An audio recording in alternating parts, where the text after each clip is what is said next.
दोस्तों नमस्कार। वृषभ राशि वाले मेरे मित्रों, आप सभी का आज के ज्योतिष के इस बेहद ही चमत्कारी कार्यक्रम में बहुत बहुत स्वागत है। हृदय से अभिनंदन है। माता रानी आपकी हर मनोकामना पूरी करें, आपका साथ दें। दोस्तों, मकर संक्रांति के बाद अपने घर के इस कोने में चुपचाप दवा देना, यह एक चीज दोस्तों यकीन मानिए आपका भाग्य बदल जाएगा। पूरे एक महीने के लिए आपको केवल और केवल खुशखबरियां प्राप्त होंगी। आपके जीवन से हर परेशानी दूर हो जाएगी और सबसे बड़ी बात कि आप जिन लोगों और जिन चीज़ों से बेहद परेशान चल रहे हैं, उन लोगों की आपके सामने खड़े रहने की हिम्मत तक नहीं होगी। जी हाँ दोस्तों, आपका दुश्मन भी आपके सामने घुटने टेक देगा। मकर संक्रांति एक ऐसा पर्व है जो पूरे एक महीने के लिए होता है। अब आप ध्यान से समझिए, मकर संक्रांति तब कहते हैं जब सूर्य मकर राशि में प्रवेश करते हैं और पूरे 30 दिनों के लिए सूर्य मकर राशि में रहने वाले हैं। अब मकर राशि के स्वामी शनिदेव हैं। ऐसे में सूर्य जो कि शनिदेव के पिता हैं, वैसे तो शनिदेव से शत्रुता रखते हैं, लेकिन इस एक महीने के लिए शनिदेव के साथ मित्रता के भाव में आ जाते हैं। यानी यह एक बेहद ही चमत्कारी योग बनता है और इसका विशेष लाभ आपकी राशि के जातकों को होने जा रहा है। अब ऐसे में इस विशेष योग और विशेष मौके का आपको पूरा लाभ ले लेना चाहिए और कुछ छोटे छोटे जरूरी उपाय हैं जिन्हें आपको करना चाहिए। दोस्तों याद रखना कि आपके जीवन में कामयाबी केवल आपकी मेहनत से हासिल नहीं होगी।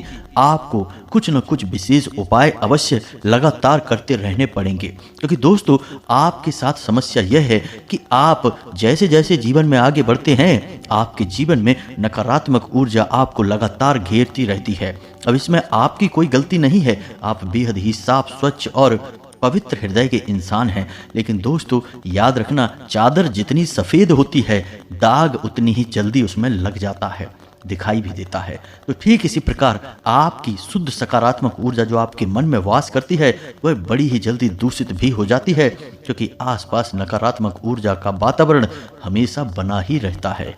तो इसीलिए हम आपसे कह रहे हैं कि मकर संक्रांति केवल एक दिन का पर्व नहीं है, यह पूरे एक महीने तक लाभ देने वाला एक विशेष ग्रह योग है। अब आप इसके महत्व को समझ जाइए और कुछ जरूरी उपाय जो हम आपको बता रहे हैं उन्हें कर लीजिए। इनके बारे में किसी से चर्चा नहीं करना है, चुपचाप बस इन्हें कर लेना है। आपके घर में जो चीज़ें मौजूद हैं, बस इन्हीं चीज़ों का प्रयोग करना है और थोड़ी सी होशियारी के साथ गुप्त प्रयास करने हैं और आप देखेंगे कि आपके आसपास जो नकारात्मक ऊर्जा लगातार एकत्रित होती रहती है, वह अपने आप समाप्त हो जाएगी। जैसे कि बादल छटने के बाद सूर्य देवता सामने दिखाई देते हैं और प्रकाश से पूरे संसार को ऊर्जा से भर देते हैं, ठीक उसी प्रकार आपके आसपास से जब नकारात्मक ऊर्जा का वातावरण छटेगा तो अपने आप आपको सारी सफलताएं, सारी कामयाबियां प्राप्त हो जाएंगी। ना ही कोई आपके विरोध में रहेगा, ना ही कोई आपसे शत्रुता मानेगा। यानी कि केवल और केवल सकारात्मक चीजें ही, यानी कि केवल और केवल सकारात्मकता ही आपके जीवन में प्रवेश करेगी। कारण इसका यह है दोस्तों कि आपके खुद के अंदर कोई खोट नहीं है। आपकी पवित्रता, आपकी धार्मिकता, आध्यात्मिकता और कार्य को करने की विशेष लगन और योग्यता आपको हर मामले में कामयाब बनाती है। बस समस्या यह है कि आपकी राह में रोड़े हमेशा आते ही रहती हैं। लोग अक्सर आपसे जलते ही रहते हैं और आपकी राह में रोड़े अटकाते रहते हैं। अब कई प्रकार से लोग आपको पीड़ित और परेशान करते हैं।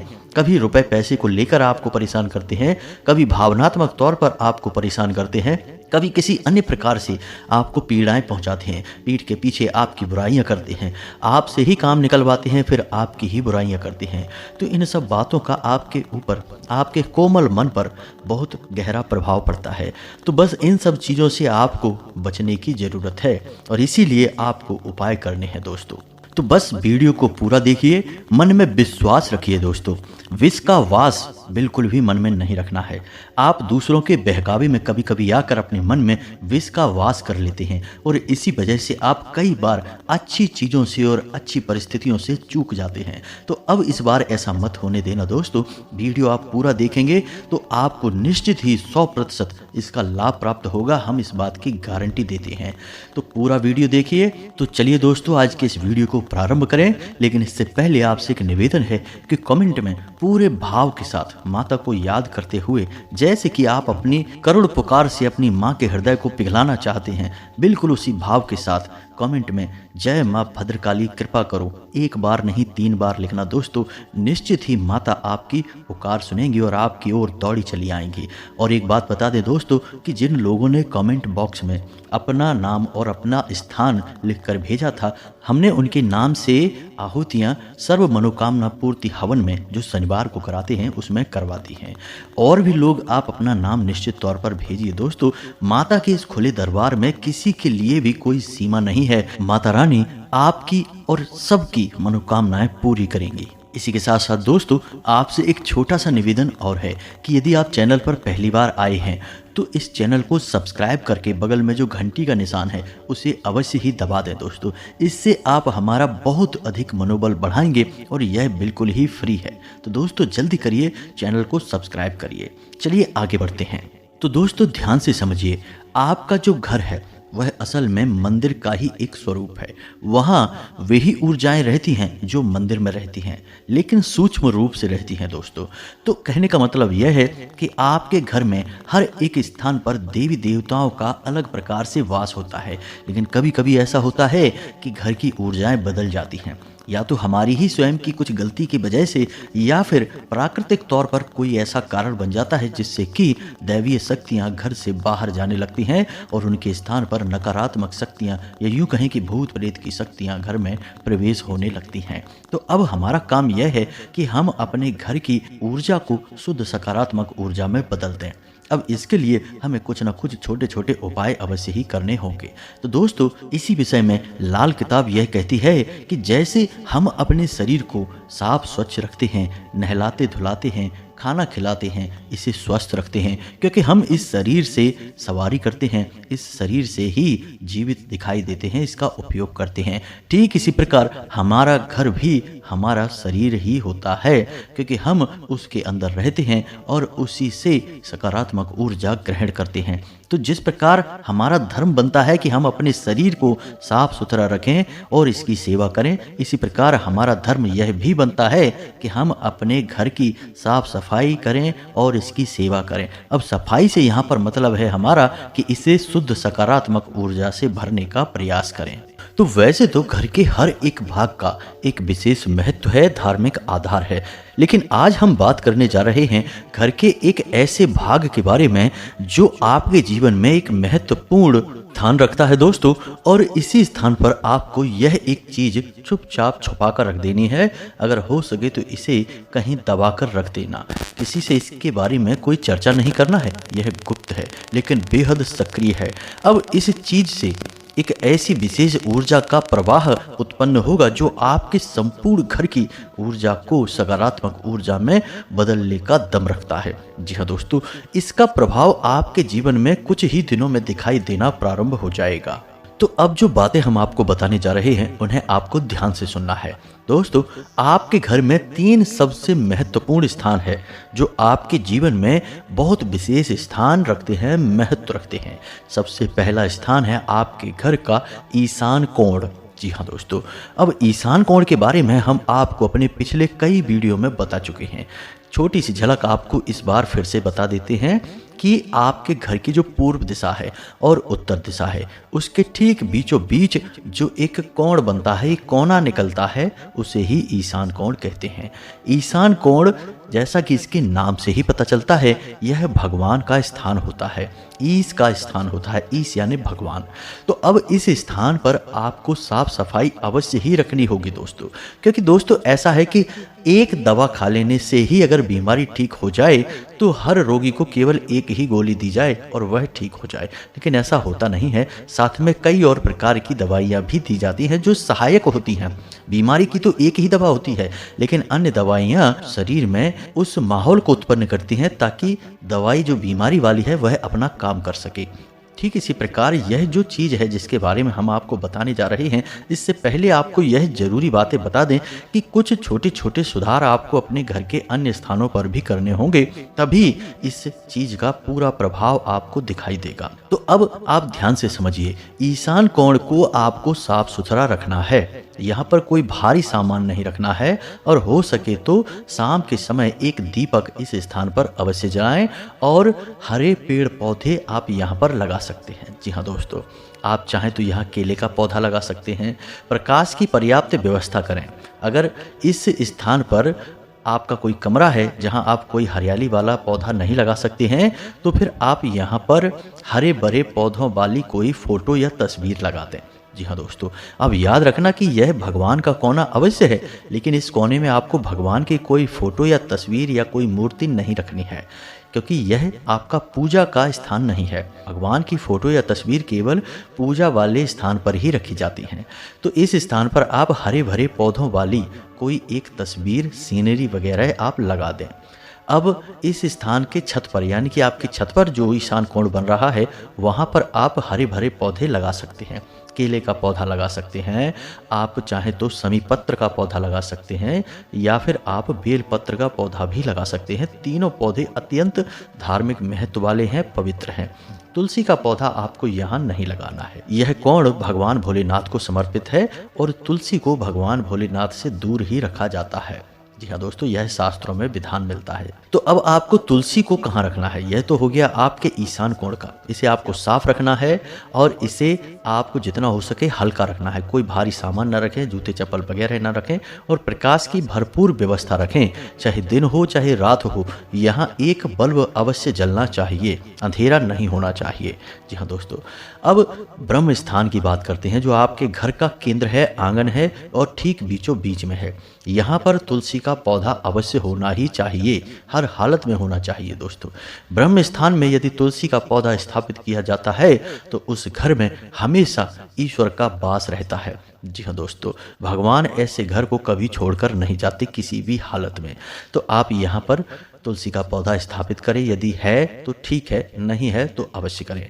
अब ब्रह्म स्थान पर भी आपको देखना है कि कोई गड्ढा ना हो, कोई गहरा स्थान ना हो, कोई भारी सामान ना रखा हो, जूते चप्पल वगैरह ना रखे जाते हों और इसी के साथ साथ दोस्तों किसी भी प्रकार की कोई गंदगी, मकड़ी के जाले वगैरह ना लगें। यह पवित्र स्थान है, ब्रह्म यानी ईश्वर। तो यह भी स्थान ऐसा है जो ईश्वर को समर्पित है, ब्रह्मा को समर्पित है। जी हाँ दोस्तों, तो अब दो स्थानों की बात हो गई, इनको आपको विशेष ख्याल रखना है। अब बात करते हैं तीसरे स्थान की, जो कि अत्यंत महत्वपूर्ण है, लेकिन इसके बारे में सबसे कम बात की जाती है। लोग इसके बारे में पता नहीं क्यों बात करने से बचते हैं, लेकिन हम आपको बता दें, यह स्थान है आपका बेडरूम। जी हाँ दोस्तों, जहां आप सोते हैं। लोग इसके बारे में छोटी मोटी बातें करके ही बच निकलते हैं, लेकिन इस बेडरूम से आपका गहरा नाता है। अब आप विचार करके देखिए, आपके दिन का सबसे बड़ा समय जो आप घर में बिताते हैं, उसमें सबसे बड़ा भाग आपके बेडरूम में ही बीतता है। दिन आप चाहे जहां बिताएं, लेकिन रात्रि आपकी बेडरूम में बीतती है, जहां आप सोते हैं। और जब आप सोते हैं उस वक्त आप कहाँ होते हैं? उस वक्त आप गहरी निंद्रा में जाते हैं। और निंद्रा में जब स्वप्न आते हैं तो वह क्या है? स्वप्न में आपका जो सूक्ष्म शरीर है वह स्थूल शरीर से बाहर निकलकर अलग अलग लोकों की यात्रा में जाता है। तभी तो हमें विचित्र दृश्य सपने में दिखाई देते हैं। कभी हमें अपने पुरखे पूर्वज दिखाई देते हैं और कभी कभी स्वयं भगवान के भी दर्शन स्वप्न के माध्यम से हो जाते हैं। अब ऐसा इसीलिए तो होता है दोस्तों, क्योंकि यह सब हमारे सूक्ष्म शरीर के बस की बात है। हमारा जो स्थूल शरीर है, जो भौतिक शरीर है, उस शरीर के बस की बात नहीं है। तो वह शरीर जब निंद्रा में जाता है तब हमारा सूक्ष्म शरीर इससे बाहर निकलता है। अब सोचो कि यह सब पवित्र क्रियाएं किस समय हो रही हैं और कहाँ हो रही हैं? आपके बेडरूम में, यानी आपके शयन कक्ष में। तो आपका शयन कक्ष एक पवित्र स्थान हुआ कि नहीं? लेकिन लोग इसके बारे में बात नहीं करना चाहते हैं। अब आप ध्यान से समझिए, शयन कक्ष में किसी भी हालत में गंदगी नहीं होनी चाहिए। रात्रि के समय जूठे बर्तन नहीं होने चाहिए। जूते चप्पल वगैरह आपके शयन कक्ष में किसी भी हालत में नहीं होने चाहिए। लोगों की आदत है कि अक्सर अपने बेड के नज़दीक ही अपने जूते चप्पल उतार देते हैं। सबसे महत्वपूर्ण बात दोस्तों कि शयन कक्ष में मकड़ी के जाले किसी भी हालत में नहीं लगने चाहिए। जी हाँ दोस्तों, यह दरिद्रता को आकर्षित करता है। और एक महत्वपूर्ण बात दोस्तों कि आप जिस बिस्तर पर सोते हैं उस बिस्तर की चादर और तकिए के कवर वगैरह बिल्कुल भी गंदे नहीं होने चाहिए, फटे पुराने नहीं होने चाहिए दोस्तों। तो इन बातों का आपको ख्याल रखना है। और एक बात कि आपके बेडरूम में झाड़ू नहीं होनी चाहिए। लोग अक्सर अपने बेड के नीचे झाड़ू छुपा कर रखते हैं, तो बेडरूम में झाड़ू नहीं रखनी है। साथ ही साथ दोस्तों किसी भी देवी या देवता की तस्वीर या फोटो भी बेडरूम में नहीं होनी चाहिए। यह तो हम अपने पिछले कई वीडियो में भी आपको बता चुके हैं कि देवी देवताओं की जो तस्वीरें हैं वे सजावटी सामान नहीं हैं, वे धार्मिक महत्व रखते हैं। हमारे देवी देवता हैं, पूजनीय हैं, तो उनका स्थान पूजा की अलमारी में या पूजा के घर में होता है। हर जगह उन्हें हम नहीं प्रयोग कर सकते हैं। यदि हम ऐसा करते हैं तो हम अपने लिए अनिष्ट को दावत देते हैं, दुर्भाग्य को दावत देते हैं। फिर हम कहते रहें कि हम तो खूब पूजा पाठ करते हैं, तब भी पता नहीं क्यों भगवान की कृपा हमें प्राप्त नहीं होती है। तो दोस्तों छोटे छोटे विधान हैं जो हम भूल जाते हैं और फिर हमें उसकी कीमत तो चुकानी ही पड़ेगी। क्रिया के खिलाफ प्रतिक्रिया तो होकर ही रहेगी दोस्तों। अब हम आपको एक ऐसी बात बताएंगे दोस्तों जो आपके बेडरूम से जुड़ी है और शायद इस पर आपको यकीन ही ना हो। दोस्तों कभी कभी शत्रु हमारे घर में ही छुपे होते हैं, बाहर से शत्रु के लाने की कोई आवश्यकता नहीं होती है। तो ऐसी स्थिति में जब घर का ही आदमी आपके ऊपर किसी प्रकार का वशीकरण या कोई अन्य तांत्रिक क्रिया या गुप्त क्रिया करवाना चाहता है तो वह क्रिया आपके बेडरूम में ही की जाती है। यकीन मानिए कि आपके बेडरूम में कोई ना कोई एक ऐसी चीज़ छुपा कर रख दी जाएगी, चाहे वह आपके बेड के नज़दीक होगी, बेड के आसपास होगी, या फिर किसी ऐसे कोने में जो राहु का कोना है या शनि का कोना है या फिर जो शुक्र का कोना है। इन स्थानों पर इन चीज़ों को रखवा दिया जाता है। फिर इनका प्रभाव बुद्धि पर होता है और धीरे धीरे इंसान बर्बाद हो जाता है। अब आपको लग सकता है कि घर में हमारा कौन दुश्मन है, क्यों कोई हमारे साथ ऐसा करेगा घर में। लेकिन दोस्तों आप यकीन मानिए सबसे बड़े दुश्मन तो घर में ही छुपे होते हैं। रावण के सबसे बड़े दुश्मन कौन थे? राम और लक्ष्मण नहीं, विभीषण। और इसी प्रकार पांडवों का सबसे बड़ा शत्रु कौन था? कोई बाहर से नहीं आया था, उनके ही भाई थे कौरव। जी हाँ दोस्तों, तो आप समझिए कि शत्रु कहीं से भी हो सकता है और शत्रु केवल जलन के भाव से उत्पन्न होते हैं। तो यह तो एक बात हो गई दोस्तों जो हमने आपको बताई है कि बेडरूम का महत्व क्या है और किस तरह से इसको प्रयोग किया जा सकता है। तो इसी प्रकार दोस्तों आप इसका प्रयोग अपने सौभाग्य के निर्माण के लिए भी कर सकते हैं। अब ध्यान से सुनिए, यह क्रिया जो आपको करनी है गुप्त रूप से करनी है और यह क्रिया आपको पूरे 1 महीने के लिए लाभ देगी दोस्तों। जब तक सूर्य मकर राशि में रहेंगे यह क्रिया आपके ऊपर लगातार कार्य करती रहेगी। अब इस क्रिया को करने के 2 विशेष भाग हैं। जी हाँ दोस्तों, यानी कि 2 भागों में यह क्रिया की जाएगी। सबसे पहला भाग वह है कि आपको अपने बेडरूम में एक सामान है जो छुपा कर रखना होगा और दूसरा यह है कि यह आपको नित्य करना होगा एक कार्य। अब ध्यान से सुनिए जो हम आपको बता रहे हैं। आपको शनिवार के दिन एक काले रंग का कपड़ा लेना है। कपड़ा कोरा होना चाहिए, बाजार से तुरंत लाया हुआ होना चाहिए और सूती कपड़ा नहीं होना चाहिए दोस्तों। अब इस कपड़े को आपको कैसे प्रयोग करना है ध्यान से समझिए। और इस कपड़े की पोटली बनाने के लिए आपको काले रंग का ही धागा प्रयोग करना है। तो अब ध्यान से सुनिए, आपको चाहिए 1 मुट्ठी काले तिल, 1 लौंग का जोड़ा, 1 मुट्ठी काली उड़द की दाल, एक छोटा सा लोहे का टुकड़ा यानी कोई कील वगैरह भी आप ले सकते हैं, और 1 रुई का छोटा सा टुकड़ा जो सरसों के तेल में डूबा हुआ होगा। अब आपको इन चीज़ों को एक पोटली में बांध लेना है दोस्तों। ध्यान से समझना कि आपको करना क्या है। बहुत ही शक्तिशाली उपाय है दोस्तों यह। तो आपको करना क्या है ध्यान से समझिए। एक पोटली बना लेना है। शनिवार के दिन आपको यह कार्य करना है। किसी से इस विषय पर कोई चर्चा नहीं करना है, चुपचाप इन चीज़ों का प्रयोग करना है। अब आपको शनिदेव के मंदिर जाना है। अगर शनिदेव के मंदिर आपके आसपास नहीं है या शनिदेव के मंदिर में शिला स्वरूप शनिदेव का नहीं है, मूर्ति स्वरूप है, तो आपको वहाँ नहीं जाना है, शिला स्वरूप वाले मंदिर में जाना है। अब मान लो कि शनिदेव का मंदिर आपके आसपास नहीं है तो आप किसी ऐसे मंदिर में जाएं, हनुमान जी का हो या किसी भी देवी देवता का हो, जहाँ पीपल का वृक्ष है। जी हाँ दोस्तों, यानी जिस पीपल के वृक्ष की पूजा होती हो उस मंदिर में आप जाएं। अब उस मंदिर में आपको पीपल के वृक्ष के पास बैठकर एक कार्य करना है। एक दीपक मिट्टी का जलाना है। जी हाँ दोस्तों, और उसमें लंबी बाती रखनी है जो ऐसी रखी जाएगी कि उसके 4 मुख बन जाएंगे। एक दूसरे से क्रॉस करके बाती आप लगाएंगे। 4 मुखी दीपक आपको बनाना है सरसों के तेल का, और आपको वह दीपक पूरा भर देना है। अब आपको इस दीपक को प्रज्वलित करना है और आप जो पोटली अपने साथ बनाकर लेकर आए हैं उसे आपको उस पीपल के वृक्ष के नीचे रख देना है। मानकर चलिए कि उसे आपने शनिदेव के चरणों में समर्पित कर दिया है। जी हाँ दोस्तों, पीपल के वृक्ष पर आपको थोड़ा सा सरसों का तेल भी अर्पित करना है। सरसों का तेल शुद्ध होना चाहिए। जो घर में प्रयोग हो रहा है वह नहीं चलेगा, क्योंकि वह दूषित हो जाता है, घर के कार्यों में उपयोग हो जाता है। इसलिए आप नया सरसों का तेल खरीद सकते हैं। तो सरसों का तेल शनिदेव को अर्पित करेंगे और वहीं पर बैठकर आपको एक माला जाप करनी है शनिदेव के इस महामंत्र की। यह बेहद ही पवित्र है और शनिदेव और सूर्य भगवान से जुड़ा हुआ है और इस पूरे महीने आपको यह लाभ पहुंचाएगा। दोस्तों, शनिदेव बहुत प्रसन्न होंगे इस मंत्र को सुनने के बाद। तो ध्यान से सुनिए, यह मंत्र आपके मोबाइल की स्क्रीन पर भी दिखाई देगा और हम बोल भी रहे हैं। तो ध्यान से सुनिए, मंत्र कुछ इस प्रकार है।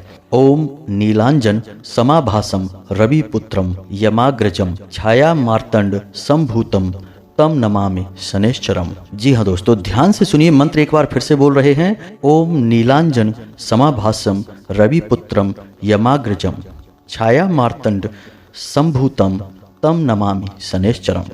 दोस्तों, आपको इस मंत्र का एक माला जाप करना है। याद रखना है कि पूरे ध्यान के साथ आपको यह जाप करना है। मन में शनिदेव का विशेष ख्याल रखेंगे आप। याद रखिए कि यह पूरा वर्ष शनिदेव को समर्पित है। यह एक उपाय आपको वर्ष भर के दुख और तकलीफों से दूर कर सकता है, जीवन आपका संवार सकता है। तो आप इसे बेहद गंभीरता के साथ करें। इस उपाय के बारे में किसी से कोई चर्चा ना करें। तो अब ध्यान से सुनिए, आपको इस मंत्र का एक माला जाप करना है और उसके बाद आपको छाया दान की प्रक्रिया करना है। दोस्तों, छाया दान बेहद ही पवित्र दान माना जाता है शनिदेव के लिए। शनिदेव की माता का नाम छाया था, तो उन्हें यह दान बेहद ही पवित्र है। तो अब यह कैसे होगा, ध्यान से सुनिए। आपको मिट्टी का एक बड़ा दीपक चाहिए। उस पूरे दीपक को आप तेल से भर देंगे। सरसों का तेल होना चाहिए। सरसों के उस तेल से आप उस पूरे दीपक को भर देंगे और जब आपका यह जाप समाप्त हो जाएगा, उसके बाद आप उस पोटली को शनिदेव के आशीर्वाद के तौर पर अपने पास वापस उठा लेंगे, जो आपने शनिदेव के चरणों में रखी थी। और इसके बाद जब आपका संपूर्ण पूजा कर्म निवृत्त हो जाए, समाप्त हो जाए, तो आपको उस दीपक में अपना चेहरा देखना है। और वह दीपक जो आपने सरसों के तेल से पूरा भरा था, बड़ा मिट्टी का दीपक, उसे आपको शनिदेव के चरणों में पहले रख देना है। फिर वहीं पर रखे रखे उस दीपक में आपको झांक कर अपना चेहरा देखना है। जब आप अपना चेहरा वहां देख लेंगे तो थोड़ी देर आपको उसे देखते रहना है और उसके बाद आपको पीछे हटना है और हाथ जोड़कर शनिदेव को कहना है कि हे शनि महाराज, हमने अपनी छाया आपको दान कर दी है। इस प्रकार आपको केवल एक बार यह कहना है और सीधे अपने घर वापस चले आना है। ध्यान रखना है कि ऐसे में आपको पीछे मुड़कर नहीं देखना है, किसी से कोई बात नहीं करनी है, चुपचाप अपने घर में प्रवेश कर जाना है। घर में प्रवेश करने से पहले आपको पीछे मुड़कर नहीं देखना है, दाएं बाएं नहीं देखना है, सीधे अपने घर में आपको प्रवेश करना है। अब जब आप अपने घर में प्रवेश कर चुके हैं तो आपके पास वह पोटली है जो आप मंदिर से लेकर आए थे। उसे आप छुपाकर अपनी जेब में रखे रहें, किसी को बताएं नहीं, दिखाएं नहीं। फिर सीधे बाथरूम में जाकर अपना मुंह और हाथ धोएं। जी हाँ दोस्तों, यह आपको करना अनिवार्य है। अब इतना करने के बाद आपको जो पोटली आप लेकर आए थे उसे अपने बेडरूम में लेकर जाना है और अपने बेडरूम में आपको पश्चिमी दीवार पर, आपके बेडरूम की जो पश्चिमी दीवार है, उस दीवार पर किसी ऐसे स्थान पर आपको यह छुपा कर रखनी है पोटली जो किसी को दिखाई ना दे। जी हाँ दोस्तों, किसी सामान के बीच में आप दबा कर रखते हैं और पूरे 1 महीने तक यह पोटली वहीं रखी रहेगी। जी हाँ दोस्तों, जब तक कि सूर्य मकर राशि में रहेंगे यह पोटली वहीं रखी रहेगी। इसे आपको हटाना नहीं है, किसी को दिखाना नहीं है, इसे आपको छुपा कर रखना है। कोशिश करेंगे कोई इसे देख ना पाए। तो यह तो हो गया पहला चरण इस उपाय का। अब दूसरा चरण कि जैसे ही आप इस उपाय को करेंगे, यानी रात्रि के समय यह उपाय होगा शनिवार को, तो अगले दिन रविवार को आप सूर्य देव को जल अर्पित करेंगे। याद रखना कि सूर्योदय होने के 10 मिनट के अंदर अंदर सूर्य देव को जल अर्पित करना सर्वोत्तम माना जाता है। तो आप सूर्य देव को जल अर्पित करेंगे और जब सूर्य देव को जल अर्पित करेंगे तो उस जल में भी आप काले तिल और थोड़ा सा कुछ मीठा यानी गुड़ मिला सकते हैं। और जब आप जल अर्पित करेंगे तो उस समय आपको यह मंत्र बोलना है, ओम घृणी सूर्याय नमः। जी हाँ दोस्तों, 11 बार कम से कम आपको यह मंत्र बोलना है। जब आप सूर्यदेव को जल अर्पित करें तो अपने सिर पर कोई कपड़ा अवश्य डालकर रखें, अपने सिर को खुला ना रखें और नंगे पैर ही सूर्यदेव को जल अर्पित करें, जूते चप्पल पहनकर ना करें। बस इन छोटी छोटी बातों का आपको ध्यान रखना है। अब लगातार आपको पूरे 1 महीने तक सूर्यदेव को जल अर्पित करना होगा। यह करना ही पड़ेगा आपको, तभी आपको पूरे लाभ प्राप्त होंगे। यह इतना चमत्कारी और शक्तिशाली उपाय है दोस्तों कि जिसने इन 2 चरणों में इस उपाय को कर लिया उसका उद्धार निश्चित है। यह महीना पूरा आपके लिए क्रांतिकारी साबित होगा, हम इस बात की गारंटी देते हैं। बस पूरे विधि विधान से आप इस उपाय को कर लें एक बार हमारे कहने से बस। तो उम्मीद है कि जो जानकारी हमने आपको दी है उसे आपने अच्छी तरह से समझ लिया है और उसे आप अपने जीवन में जरूर आजमाएंगे दोस्तों। निश्चित तौर पर आजमाइए दोस्तों, आपको यह उपाय अवश्य ही कार्य करेगा, हमारी गारंटी है यह। तो इसी के साथ साथ आज के इस वीडियो को विराम देते हैं। यदि कोई प्रश्न आपके मन में आता है तो आप कमेंट करके पूछें, हम आपके प्रश्नों के जवाब देने की पूरी कोशिश करेंगे। कमेंट में पूरे भक्ति भाव के साथ जय मां भद्रकाली कृपा करो अवश्य लिखना, जय शनिदेव कृपा करो अवश्य लिखना। माता भद्रकाली और शनिदेव आपको निश्चित तौर पर सौभाग्य प्रदान करेंगे। मिलते हैं अगले ज्ञानवर्धक वीडियो में, तब तक के लिए धन्यवाद। जय माता की।